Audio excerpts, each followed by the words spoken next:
4 years ago, killed 200 Palestinians who tried non-violently to march to the fence in the Great March of Return.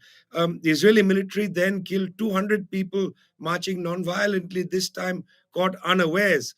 But in fact, that event, that day's events of October 7th, has not only changed the situation in Gaza as far as the Palestinians of Gaza are concerned. They have been under sustained bombardment for 4 weeks now.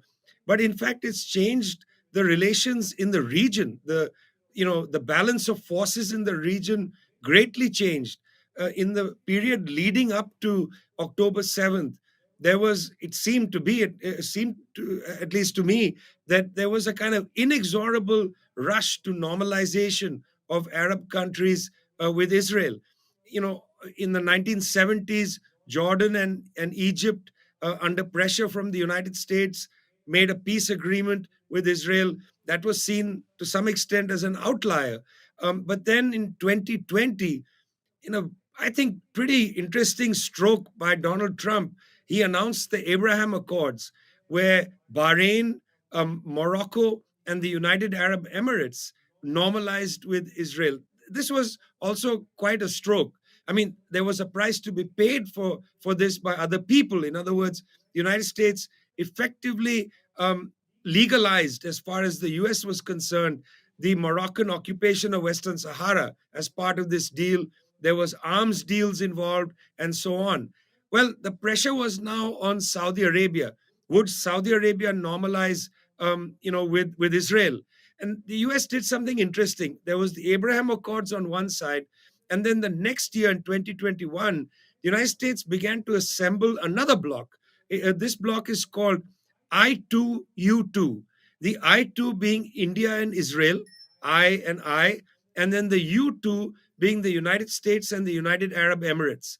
These four countries were brought together in a bloc to think about increasing trade relations, building some sort of trade corridor between them. Not the United States, but at least the other three, India, Israel, and the United Arab Emirates, but overseen by the United States.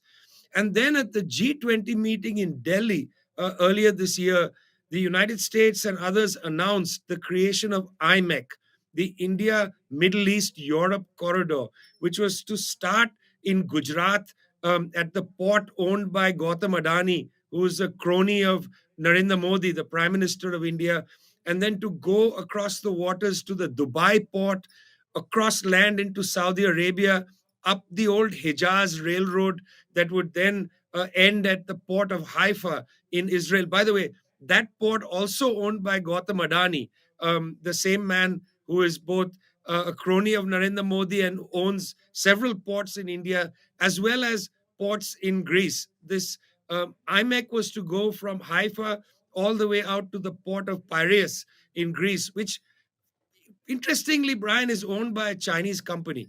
But nobody wanted to talk about that. They believed this was going to be an alternative to the Belt and Road Initiative of the Chinese. This was going to isolate Iran and so on. And if indeed IMEC had come into play, building on the I2U2 project, this would have been, if Saudi Arabia didn't want to formally normalize with Israel, this would have been de facto normalization with Israel. That was there the day before October 7th. When October 7th happened and Israel began its pretty grotesque bombardment, genocidal attack against the Palestinian people, over 10,000 dead, as you say, as we talk, half of them children, and so on, the equation has changed in the Arab world. It is now really impossible for even a monarchy, an absolute monarchy like Saudi Arabia, to normalize with Israel at this point, and perhaps for some time to come, because the people in the Arab world have a completely different opinion now. They're not going to allow, whether de facto or de jure normalization. People are very upset. It's people's being upset, by the way, that also mobilized 300,000 people to come to the streets of Washington, D.C. They didn't come there necessarily because they have a political opinion about Israel or about Saudi Arabia or even the Palestinians. People are upset by what they are seeing and hearing, the number of children killed and so on. And Rashida Tlaib's tweet and then her statements are also motivated by the facts of what's happening in Gaza. This is not motivated necessarily by any prior project.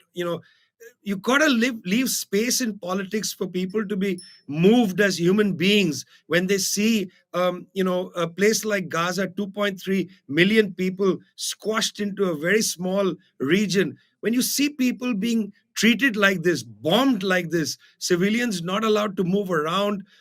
I remember, Brian, in the US war in Mosul against ISIS, there were 11,000 civilians killed.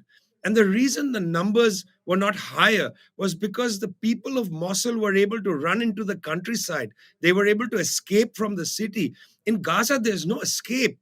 People around the world are heartsick because there's no freedom of movement of civilians. In fact, civilian infrastructure is being bombed.